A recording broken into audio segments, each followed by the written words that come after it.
Hello ছাত্ররা, তো আজকে এই ভিডিওর মাধ্যমে আমি ক্লাস 7-এর সমাজবিজ্ঞানের চ্যাপ্টার 4 যেটা আছে পার্ট 4 আমাদের পরিবেশ এই বিষয়ে কিছু আলোচনা করব এবং তোমাদেরকে কিছু বোঝানোর চেষ্টা করব। ভিডিওটা শেষ অবধি দেখবে। আর যদি আগের ক্লাসগুলি না দেখে থাকো তাহলে এই যে ভিডিও আছে এটির প্লেলিস্টে পুরোপুরি ক্লাস সিরিজ দেওয়া আছে, এগুলো দেখে নিতে পারবে। তো চলো আমাদের পরিবেশ সেটি পড়ে আমরা বুঝে নিচ্ছি। এখানে কি দেওয়া আছে? শ্রুতিদের বাড়ি নদীর পাড়ে একটি গ্রামে। হ্যাঁ, শ্রুতিদের বাড়ি মানে শ্রুতি যে আছে তার বাড়িটা একটা নদীর গ্রামে। হ্যাঁ, গ্রামটি থেকে শহরে যাওয়ার একমাত্র রাস্তা হচ্ছে অল্প। এগুলোই শ্রুতি, রুকসানা, সার্থক, সিদ্ধান্ত, তালিশ সুবিধার্থে বিদ্যালয়টি। হ্যাঁ, নদী থেকে আসা বন্যার জল রাস্তাটি কিছু অংশ ভেঙে নেওয়ায় রাস্তাটি ছোটো হয়ে গেছে। আর নদী যে জল সেটা দিয়ে রাস্তা ছোটো হয়ে গেছে, নদীর জলের দ্বারা রাস্তা ছোটো হয়ে গেছে। নদীর পাড়ে থাকা নানা ধরনের মূল্যবান গাছগুলি একটি দুটি করে নদীর বুকে চলে গেছে এবং এই নদীটা পার ভাঙার কারণে কি হয়েছে, নদীর ধারে যে গাছগুলো আসলো সেগুলা নদীতে গিয়ে পড়েছে। আচ্ছা, দুই এক ঘর মানুষও নদীর পার ভাঙ্গনে ক্ষতিগ্রস্ত হয়েছে। এইসব দৃশ্য দেখে তাদের মন খুব খারাপ। হ্যাঁ, ওই শ্রুতি এবং রুকসানা এবং তারা যে বন্ধুবান্ধব ছিল তাদের খুবই মন খারাপ হলো এই কার্যক্রমটা দেখে, মানে এই নদীর ভাঙ্গনের যে যেটা দেখছে তারা এটা দেখে। গ্রীষ্মের বন্ধের পরে বিদ্যালয়ে গিয়ে শ্রুতি রুকসানা জানতে পারলো যে তাদের বিদ্যালয় খেলার মাঠটির নদীর ধারে দিকে থাকা কিছু অংশ কয়েকটি গাছের সাথে নদীর ভাঙ্গনের ফলে নদীতে চলে গেছে। আর যখন গ্রীষ্মর বন্ধ শেষ হয়েছে তখন তারা বিদ্যালয়ে যাওয়ার পর তারা গিয়ে স্কুলে জানলো যে এইগুলো হচ্ছে কারণ নদীর ভাঙ্গন হচ্ছে। বিদ্যালয়ে প্রায় সব ছাত্রছাত্রীরা অবসরের সময়ে খেলার মাটিতে খেলাধুলা করে এবং সারি সারি গাছগুলোর ছায়ায় শরীর জুড়োয়। আর বিদ্যালয়ে যখন তারা যে হাফ টাইম যেটা আছে সেটিতে এখানে খেলাধুলা করে এবং কি করে এই গাছগুলোর নিচে এসে বসে। আর এই গাছগুলো কি হয়েছে, নদীর ভাঙ্গনের ফলে নদীতে চলে গেছে। আচ্ছা, ঋতুতে ফোটা নানা ধরনের ফুল এবং সুস্বাদু ফলগুলো কত আনন্দ দেয়। হ্যাঁ, এইসব আজ তাদের থেকে চিরদিনের জন্য হারিয়ে গেল। এর নদী ভাঙ্গনের ফলে এগুলো কি হয়েছে, তাদের কাছ থেকে বিদায় নিল। তাদের খুব দুঃখ হলো এবং তারা খুবই দুঃখ পেল। এভাবে মন মারা হয়ে থাকার সময় শ্রুতি বলল, গ্রীষ্মের বন্ধে আমি বাবা সাথে গুয়াহাটি চিড়িয়াখানা, তারকাকার সংগ্রহালয়, বিমানবন্দর ইত্যাদি দেখে এসেছি। প্রবেশে যাবার সময় দেখলাম রাষ্ট্রীয় সড়কটি অনেক বড় করে ফাঁকা করা। বাবা আমাকে খুব আক্ষেপের সাথে বলেছিলেন যে নানা স্থানে রাস্তার পাশে থাকা কিছু গাছ, দু একটি দোকানপাট, ঘর ইত্যাদি সারিয়ে ফেলতে হয়েছে রাস্তাটি চওড়া করার জন্য। এইভাবে এটা করার যেন বড় দরকারি হয়ে পড়লো। হ্যাঁ, আর ওই শ্রুতি যখন গ্রীষ্মের বন্ধে বাবার সাথে গুয়াহাটি গিয়েছিল তখন চিড়িয়াখানা, তারকাকার সংগ্রহালয়, বিমানবন্দর এগুলো দেখে এলো এবং রাষ্ট্রীয় সড়ক ন্যাশনাল হাইওয়ে যেটা সেটা দেখেছে অনেক বড়। এবং তার বাবা তাকে বলছে যে এই রাস্তাটি বানানোর জন্য যে পাশের কিছু গাছ এবং দোকানপাট সেগুলো ভাঙতে হয়েছে আর এগুলো দরকারি ছিল। সমাজবিজ্ঞানের শিক্ষক এ প্রসঙ্গের মধ্যে তাদের শ্রেণীতে কথাটি বলেছিলেন, দেখেছো আমাদের পরিবেশে কিভাবে বদলে যাচ্ছে। তখন সার্থক বলে, স্যার পরিবেশ মানে কি? তোমরা চতুর্দিকে যা যা দেখছো সেটাই পরিবেশ, শিক্ষক বলেন। আর সে যখন ক্লাস করতেছিল তখন সমাজবিজ্ঞানের একজন টিচার তাকে বলল যে শ্রেণীতে সার্থক যে ছেলে আসলো ওটাকে বললেন যে পরিবেশ বদলে যাচ্ছে। তিনি বললেন, তখন সার্থক বলল যে স্যার পরিবেশ মানে কি? পরিবেশ কি আমরা বুঝি না। তখন স্যারে বললেন যে পরিবেশ মানে আমাদের চারপাশে যেগুলো আছে সবগুলো মিলিয়ে পরিবেশ।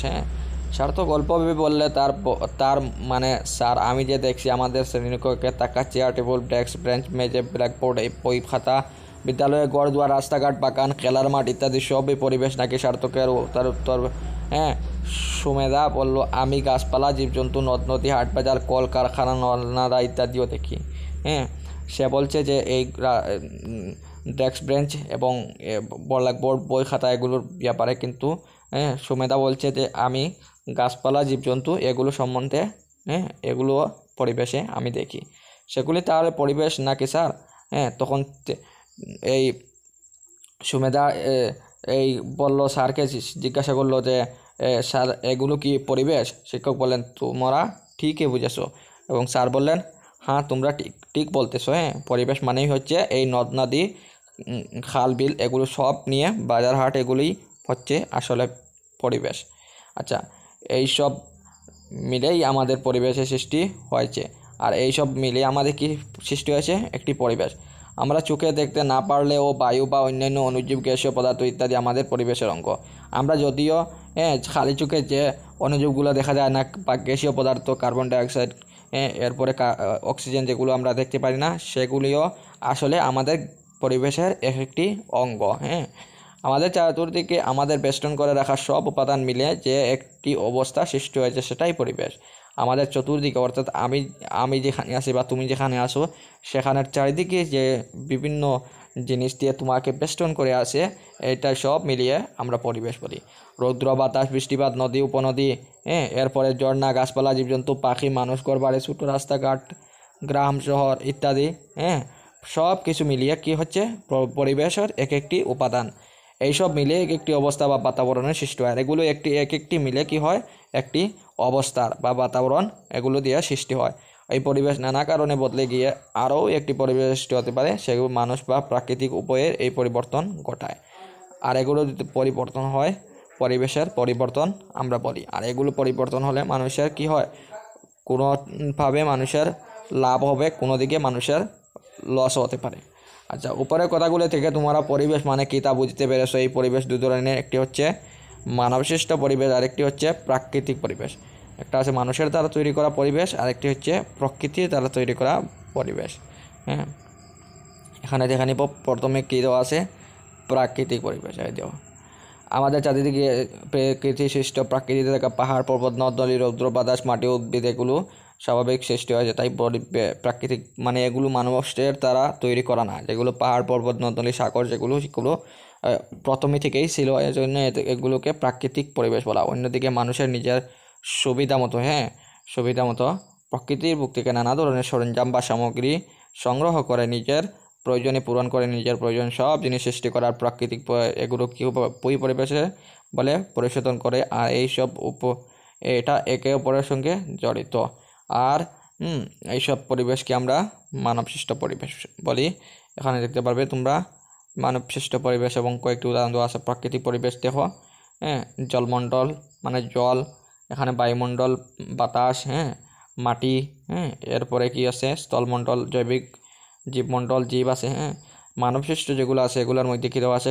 ঘরবাড়ি আছে, উদ্যান, ন্যাশনাল পার্ক যেটা সেটি মানুষের দ্বারা তৈরি।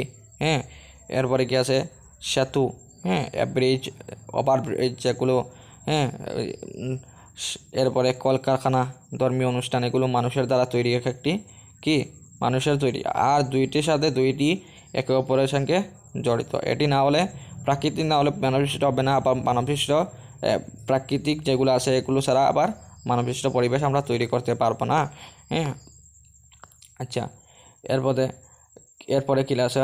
সংগৃহীত সরঞ্জাম দিয়ে সৃষ্টি করে যে মানুষ পরিবেশের উপর নির্ভরশীল। মানুষকে বেঁচে থাকতে হলে পরিবেশকে বাঁচিয়ে রাখতে হবে। আর মানুষ আর পরিবেশ দুটি একে অপরের সাথে জড়িত। যদি আমাদের পরিবেশ বাঁচাই তাহলে মানব বাঁচবে, আর মানব বাঁচলে পরিবেশ বা মানুষকে বেঁচে থাকলে হলে পরিবেশকে অবশ্যই বাঁচিয়ে রাখতে হবে। ওটা তোমরা জানতে। আচ্ছা, পরিবেশের অংশসমূহ কী কী আছে? পরিবেশের কী কী অংশগুলো মিলিয়ে আছে? পরিবেশে কী কী থাকে তা আমরা ইতিমধ্যে জানতে পারছি যে পরিবেশে কী কী থাকে। নদ নদী, খাল বিল এগুলো পরিবেশে থাকে। আর এইসবের মধ্যে উপাদান, যেসব উপাদান গিয়ে গঠিত সেটি দুই ধরনের, জৈবিক উপাদান এবং অজৈবিক উপাদান। আচ্ছা, জৈবিক উপাদান কী এবং অজৈবিক উপাদান কী সেগুলো দেখে নেই। প্রকৃতি পরিবেশ স্বাভাবিক সৃষ্টি হয় এক অবস্থা বা পরিস্থিতি। এই অবস্থা সৃষ্টি করা উপাদানগুলি হলো পরিবেশের অংশ। আর পরিবেশের অংশগুলো সাধারণ ভাষায় সৃষ্টি, অর্থাৎ প্রথম থেকে দেওয়া আছে এই পরিবেশ যেটা মানুষ তৈরি করতে পারে না, সেটা হচ্ছে প্রাকৃতিক পরিবেশ। আচ্ছা, এখানে দেওয়া আছে জৈবিক পরিবেশ এবং অজৈবিক পরিবেশ। এখানে প্রথম দেওয়া আছে জৈবিক পরিবেশ, পরিবেশে থাকা সমস্ত প্রাণী, উদ্ভিদ, ছত্রাক, ব্যাকটেরিয়া, হ্যাঁ, যে যে জিনিসগুলোর জান আছে এগুলোকে আমরা কি বলি?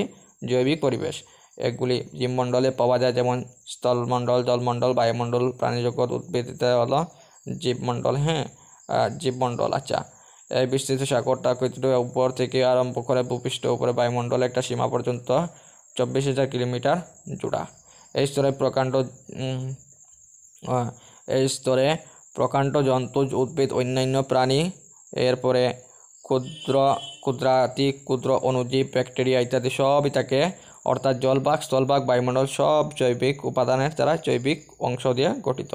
হ্যাঁ, জলভাগ, স্থলভাগ যেগুলো আছে এগুলো জৈবিক উপাদান দিয়ে আমরা গঠিত বলি। আচ্ছা, এরপরে জৈবিক অংশ সব উপাদানের একটি অন্যটির উপর নির্ভর করে বেঁচে থাকে। হ্যাঁ, মানে জৈবিক অংশের উপাদান যেটা আছে সেটি একটি অপরের উপর নির্ভরশীল। হ্যাঁ, একটি না থাকলে অন্যটি থাকবে না, এরকম।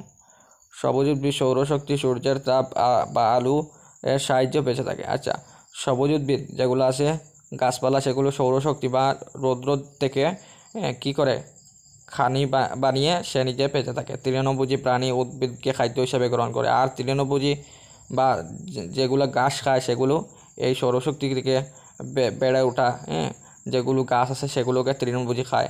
হ্যাঁ, সেই প্রাণী মাংসাশী খায়, আর এই তৃণভোজী যেগুলো প্রাণী আছে সেগুলোকে খেয়ে খায় মাংসাশী প্রাণী খায়। মানে যে প্রাণী মাংস খায় সেই প্রাণীটা তাকে খায়। যেমন গরু, ছাগল, হরিণ ইত্যাদি ঘাস খায়। হ্যাঁ, কিন্তু বাঘ, সিংহ আবার গরু, ছাগল, হরিণ এগুলোকে খায়। আর উদ্ভিদ তৃণভোজী মাংসাহারী, মৃত্যু হলে জীবাণু এদের পরিচয় মাটিতে মিলিয়ে দেয়। আর উদ্ভিদ হোক বা তৃণভোজী বা মাংসাহারী যে কোনো জীবাণু যদি মৃত্যু হয় তাহলে এগুলো মাটিতে মিশিয়ে দেখে জীবাণু। এতে বুঝতে পারা গেল যে একই পরিবেশে থাকা সব উপাদানই পরস্পরের সম্পর্কে মাধ্যমে একসঙ্গে জীবন নির্বাহ করে। এভাবে একটি জীবনচক্র চলতে থাকে। একে পরিস্থিতিতন্ত্র বলে, ইকোসিস্টেম। হ্যাঁ, এখানে একটা চিত্র দেওয়া আছে, এই চিত্রটা তোমরা দেখলে বুঝতে পারবে। এই দেখো, এই যে চিত্র দেওয়া আছে। হ্যাঁ, যেমন এই দেখো, প্রথম যে উৎপাদক এই গাছগুলো হচ্ছে উৎপাদক। এগুলো কোথা থেকে খানি বানাচ্ছে? সূর্যরশ্মি থেকে। এখান থেকে সে খানি বানাচ্ছে।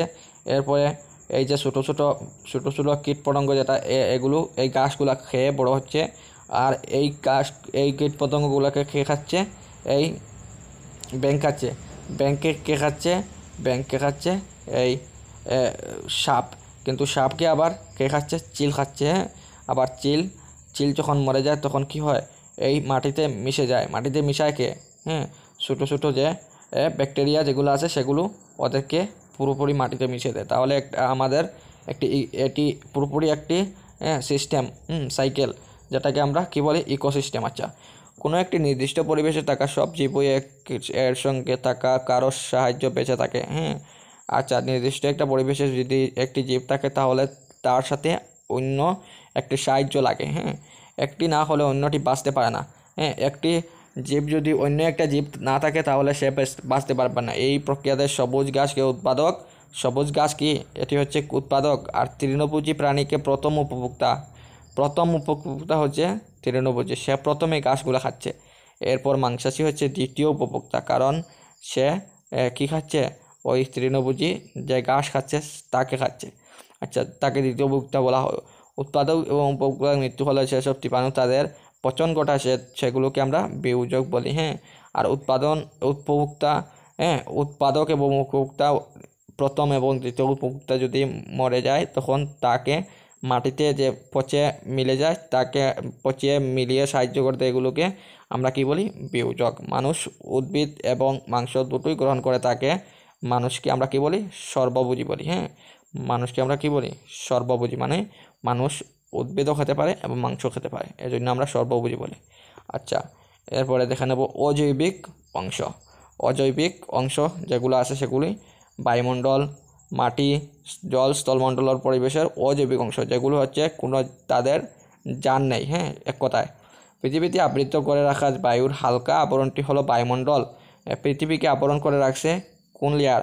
এটি একটি বায়ুমণ্ডলের লেয়ার পৃথিবীকে কী করে রাখছে? পৃথিবীকে আগলে রাখছে, হ্যাঁ, পৃথিবীকে একটু আমাদের যে জীবজগৎকে বেঁচে থাকার জন্য সাহায্য করছে এই বায়ুমণ্ডল যদি না থাকতো তাহলে আমরা জীবজগৎ এই পৃথিবীতে থাকতে পারতাম না। হ্যাঁ, আচ্ছা, এই বায়ুমণ্ডলই আমাদের সূর্যের ক্ষতিকারক প্রখর রশ্মি প্রচণ্ড উত্তাপ থেকে রক্ষা করে। আর বায়ুমণ্ডল থাকার ফলে আমরা সূর্যের যে ডাইরেক্ট যে আলো সেটি পৃথিবীতে প্রবেশ করে না, এর জন্য আমরা অনেক কী পাই, লাভবান হই এই বায়ুমণ্ডল থাকার পরে।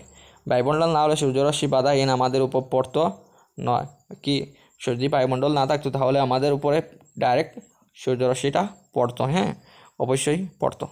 আচ্ছা, এরপরে লিখিত আছে বিভিন্ন গ্যাস, ধূলিকণা এবং জলীয় বাষ্প দ্বারা বায়ুমণ্ডল গঠিত। হ্যাঁ, বায়ুমণ্ডল কী দিয়ে গঠিত? এগুলো হচ্ছে গ্যাস, ধূলিকণা, জলীয় বাষ্প, এগুলো দিয়ে বায়ুমণ্ডলটি গঠিত। এতে মেঘ, শিশির, কুয়াশা, হিমকণা, বৃষ্টিপাত ইত্যাদি সৃষ্টি হয়। হ্যাঁ, এখানে কী কী সৃষ্টি হয়? মেঘ, হ্যাঁ, যেগুলো বৃষ্টির রূপে পতিত হয়, শিশির, হ্যাঁ, এরপরে কুয়াশা, হিমকণা, বৃষ্টিপাত, এগুলো কোথায় সৃষ্টি হয়? বায়ুমণ্ডলে সৃষ্টি। বায়ুমণ্ডলে আবহাওয়ায় বা জলবায়ু পরিবর্তন ঘটায় বায়ুমণ্ডল, কি আবহাওয়া যেগুলো আছে এবং জলবায়ুর পরিবর্তন বায়ুমণ্ডল ঘটায়। আমাদের পরিবেশে থাকা জীবজগতের অস্তিত্ব বজায় থাকতে বায়ুমণ্ডল থাকতেই হবে। যদি বায়ুমণ্ডল না থাকে তাহলে আমাদের জীবজগৎ যেটা আছে সেটি বাঁচবে না। বায়ুমণ্ডল থাকা অক্সিজেন, কার্বন ডাইঅক্সাইড, নাইট্রোজেন ইত্যাদি গ্যাস প্রাণী এবং উদ্ভিদের জন্য প্রয়োজনীয়।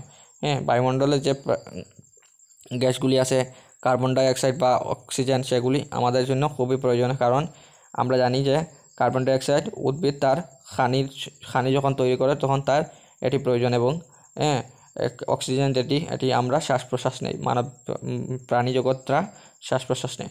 আচ্ছা, ইত্যাদি গ্যাস প্রাণী এবং উদ্ভিদকে প্রয়োজন। এগুলি পরিমাণ অধিক মাত্রায় বেড়ে গেলে পরিবেশের উপর বিরূপ প্রভাব করবে। আর যদি আমাদের বায়ুমণ্ডলে অক্সিজেন না থাকে, শুধুমাত্র কার্বন ডাইঅক্সাইড চলে আসে, তাহলে আমাদের জন্য খুবই কী হবে, অপ্রয়োজনীয়, এবং মানুষ মারাও যেতে পারে বা জীবজগৎ নাও থাকতে পারে। এগুলির পরিমাণ, আচ্ছা, বর্তমানে কার্বন ডাইঅক্সাইড, নাইট্রোজেন ইত্যাদি গ্যাস প্রাণী এবং উদ্ভিদের জন্য বেড়ে গেলে পরিবেশের উপর বিরূপ প্রভাব পড়ে। আর যদি কার্বন ডাইঅক্সাইড এবং নাইট্রোজেন এগুলো যদি বেড়ে যায় তাহলে আমাদের পরিবেশের উপর কী হবে, বিরূপ প্রভাব হবে। আচ্ছা, কার্বন ডাইঅক্সাইড বেড়ে যাওয়ার জন্য পরিবেশে উত্তাপ বাড়ছে। আর কার্বন ডাইঅক্সাইড আর যে গ্যাস আছে সেটি বেড়ে যাওয়ার জন্য এখন বর্তমানে আমরা পৃথিবীতে অধিক গরম অনুভব করি।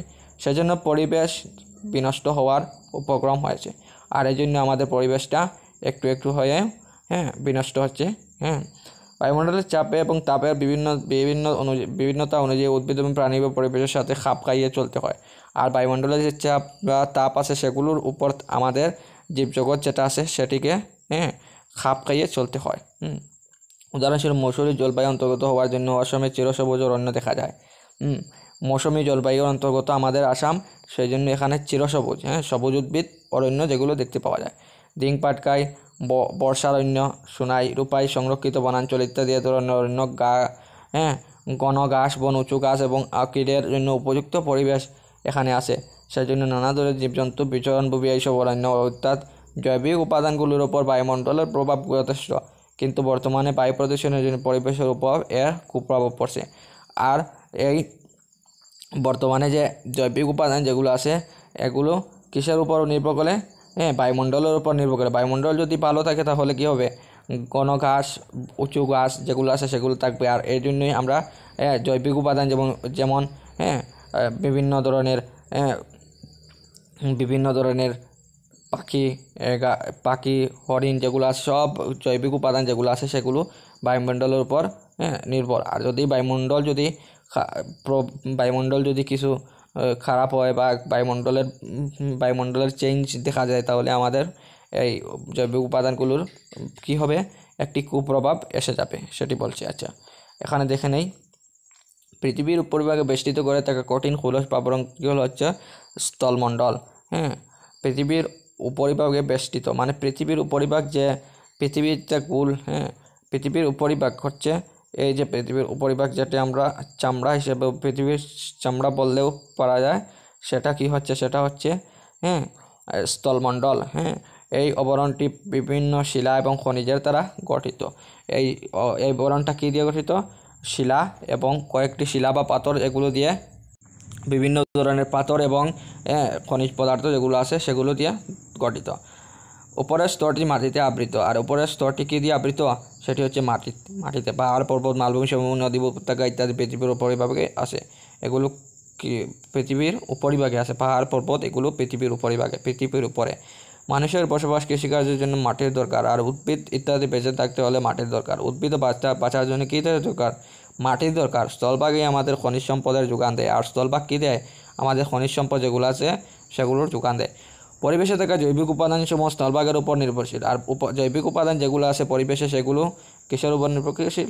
স্থলভাগের উপর। হ্যাঁ, জৈবিক উপাদান যেগুলোর জান আছে বা প্রাণ আছে সেগুলো কিসের উপর নির্ভরশীল? স্থলভাগের উপর। হ্যাঁ, মাটির গঠন, গুণাগুণ ইত্যাদির উপরে নির্ভর করে মানুষ কৃষিকাজ করে, সেভাবে বাড়ি ঘর ইত্যাদি তৈরি করে। আর কি করে? মাটির গঠন, হ্যাঁ, মাটির কোন ধরনের মাটির এবং গুণাগুণ এগুলো দেখে মানুষ এগুলোতে কৃষিকার্য করে এবং এখানে ঘরবাড়ি তৈরি করে। যেমন পাথরের যদি মাটি হয় তাহলে এখানে শাকসবজি হবে না, মানুষ এখানে খেতে করবে না। কিন্তু মাটিতে যদি পলি মাটি, হ্যাঁ, এগুলো দেখা যায় তাহলে মানুষ কৃষিকার্য করবে এবং এখানে মানুষ বাড়িঘর তৈরি করে নিতে পারবে। উদাহরণস্বরূপ সমতলে পলিযুক্ত মাটিতে ধান, ডাল, সরষে ইত্যাদি বেশি পরিমাণে উৎপন্ন হওয়ার জন্য এখানে কৃষিজীবী মানুষের বসতি বেশি। যদি আমরা উদাহরণ দেখি তাহলে দেখব সমতল প্লেন এরিয়া যেটা আছে পলিযুক্ত মাটি, হ্যাঁ, সেটাতে ধান, ডাল, সরষে যেগুলো আছে সেগুলো বেশিরভাগ উৎপন্ন হয় এবং এখানে কৃষিজীবী মানুষ যারা আছে তারা বেশি বসতি স্থাপন করে। কার্বি পাহাড়ের উচ্চভূমির মসৃণ ঢালু জমিতে মানুষ জম পদ্ধতি কৃষিকাজ করে। সেখানে জনবসতি নদীর তীরবর্তী অঞ্চলে, হ্যাঁ, মিসিংরা মাচা ঘর তৈরি করে বসবাস করে। আর যদি আমরা দেখি কার্বি পাহাড় যেটা আছে সেটিতে উচ্চভূমি সেখানে মানুষরা কী চাষ করে? জুম পদ্ধতিতে কৃষিকার্য করে। হ্যাঁ, আর এখানে জনবসতি একেবারেই কম। আর নদী তীরবর্তী অঞ্চলে যেখানে নদীর একেবারে তীরবর্তী অঞ্চল থাকে সেখানে, হ্যাঁ, মিসিংরা মাছাঘর, হ্যাঁ, তৈরি করে বাস করে। মানে এই যে মৎস্যজীবী যারা আছে তারা কী করে? ঘর বানিয়ে থাকে। হ্যাঁ, পরিবেশের সঙ্গে খাপ খাইয়ে থাকার জন্য মানুষ এ ধরনের বিভিন্ন পদ্ধতি অবলম্বন করে। আর এই পরিবেশের সঙ্গে আমরা মিল রেখে আমরা এগুলো করি। আচ্ছা, ব্রহ্মপুত্রের বুকে থাকা মাজুলি পরিবেশের স্থানীয় এবং পরিযায়ী পাখির জন্য উপযোগী। হ্যাঁ, ব্রহ্মপুত্রের বুকে থাকা মাজুলি একটি দ্বীপ আছে, সেটি কি পরিবেশে স্থানীয় এবং পরিযায়ী পাখি যেগুলো অন্য জায়গা থেকে আসে সেগুলোকে পরিযায়ী পাখি বলে, এগুলোর জন্য খুবই উপকারী। সেইভাবে লুইতের চর অঞ্চলে প্রচুর পরিমাণে গাছ থাকার জন্য খোলামেলা পরিবেশের জন্য অনেক গরু মহিষের খাবার আছে। হ্যাঁ, লুই যে নদী আছে সেখানে বেশি চর দেওয়া আছে এবং চরের গাছ থাকার ফলে এখানে গরু মহিষের খাবার বেশি আছে। চরাঞ্চলে আরও মূলা ইত্যাদি বিভিন্ন শাকসবজির চাষ প্রচুর পরিমাণে হয়। আর চর অঞ্চলে কী হয়? আলু, মূলা এই শাকসবজি যেগুলো আছে সেগুলোর বেশি পরিমাণে চাষ হয়। চর অঞ্চলে বসবাসকারী কিছু সংখ্যক মানুষ বন্যা এবং নদীর পার প্রাঙ্গণের সঙ্গে সহাবস্থানের জন্য ঢালাঘর ইত্যাদি তৈরি করে থাকে। হ্যাঁ, কোনো মানুষ আবার স্থানীয়ভাবে পাওয়া খড়, বাঁশ, কাঠ এবং পাটকালি দিয়ে ইত্যাদিতে তৈরি করে ঘর তৈরির কাজ ব্যবহার করেন। আর এখানে মানুষগুলো কী করে? বেশিরভাগ মানুষ, হ্যাঁ, উপরে মানে কিছু কী করে ঘরগুলি বানায়, হ্যাঁ, এই সবস্থানের চালাঘর, হ্যাঁ, চালাঘরগুলো বানিয়ে রাখে। যেমন আরেকবার যদি বৃষ্টি হয় তাহলে বা বন্যা হয় এগুলো চলে যাবে, তাহলে এখানে বড় বড় বিল্ডিং যেগুলো সেগুলো বানায় না এগুলো। হ্যাঁ, আচ্ছা, পরিবেশের অজৈবিক অংশের মধ্যে জল অপরিহার্য উপাদান।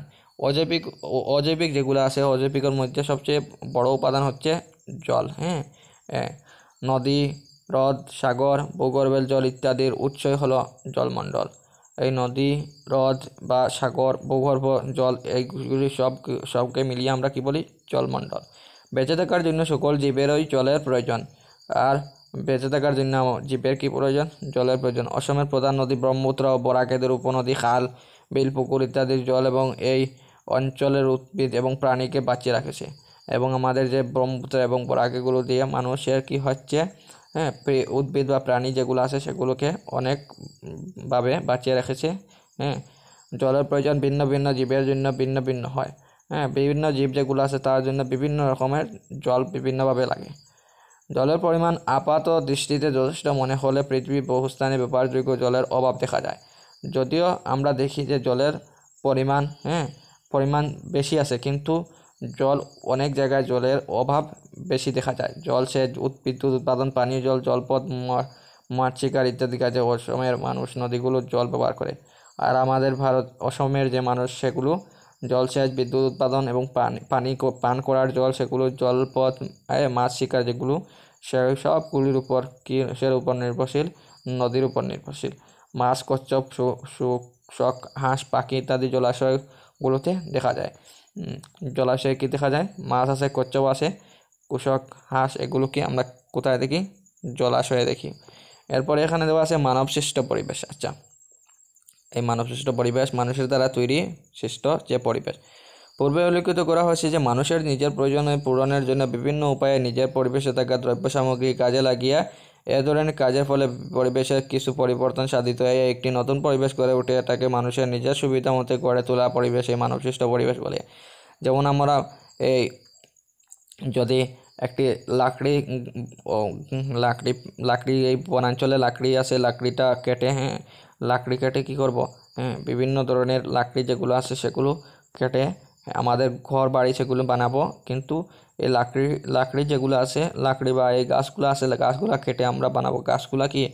গাছগুলা হচ্ছে জৈবিক বা মানবসৃষ্ট না, প্রাকৃতিক সম্পদ। প্রাকৃতিক সম্পদ, এগুলোকে আমরা কেটে কি করব? ঘর বাড়ি বানাবো। আর এই ঘর বাড়িগুলো হচ্ছে কি? মানবসৃষ্ট সম্পদ। এটা এখানে বোঝানো হয়েছে।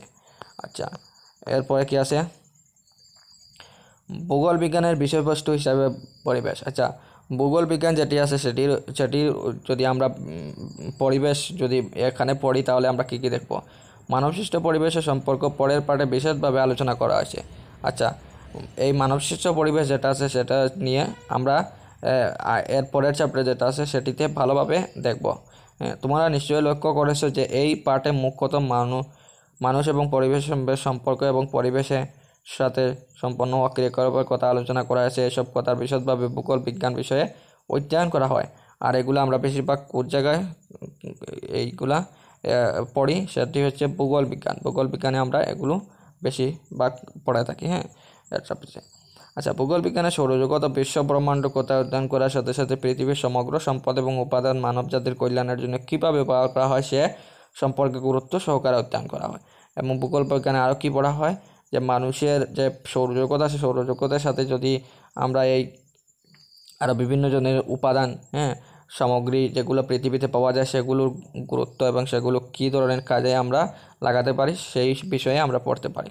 আচ্ছা, এই ধরনের অধ্যয়নে কি হয়? আমাদের পরিবেশের সুষম ব্যবহার, মানে পরিবেশকে কীভাবে আমরা ভালোভাবে ব্যবহার করব, সংরক্ষণ করব এবং কীভাবে সুরক্ষা দিতে পারবো সেটা আমরা চেষ্টা করতে পারবো। বর্তমানে পরিবেশ প্রদূষণ, এরপরে পৃথিবীর উষ্ণতা বৃদ্ধি, জনসংখ্যা বৃদ্ধি ইত্যাদি সমস্যায় মানুষ বেশি চিন্তিত। আর বর্তমানে মানুষ কিসের জন্য চিন্তিত? কারণ পরিবেশ প্রদূষণ হচ্ছে। আগের যে গাছপালা বেশি ছিল কিন্তু এখন গাছপালা কমে যাচ্ছে, সেই জন্য পরিবেশের প্রদূষণ হচ্ছে। কার্বন ডাইঅক্সাইড দিনে দিনে বেড়ে চলেছে আমাদের পরিবেশে। এর জন্য মানুষের খুবই কষ্টকর হচ্ছে। আর এগুলো নিয়ে মানুষ বেশি চিন্তা আছে। আর এগুলোর ফলে আমাদের পরিবেশ কি হচ্ছে? উষ্ণতা বা গরম বৃদ্ধি হচ্ছে।